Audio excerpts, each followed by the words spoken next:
મિત્રો, તમિલનાડુના મુખ્યમંત્રી થલાપતિ વિજયે મુખ્યમંત્રી તરીકે પદ ગ્રહણ કર્યો, શપથ લીધાને તુરંત 3 વસ્તુની જાહેરાત કરી. એક, 200 યુનિટ સુધીની વીજળી ફ્રી. તો આવી જાહેરાત ગુજરાતની સરકાર ગુજરાતની જનતા માટે કેમ ના કરી શકે?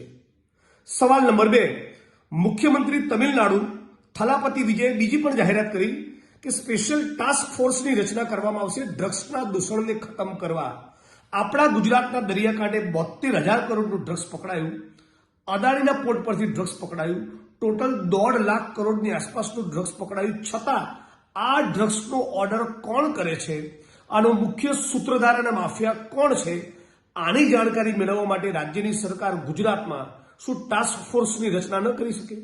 અને મહિલાઓની સુરક્ષા માટે પણ તમિલનાડુના મુખ્યમંત્રી થલાપતિ વિજયે મહિલા ટાસ્ક ફોર્સની પણ રચના કરી.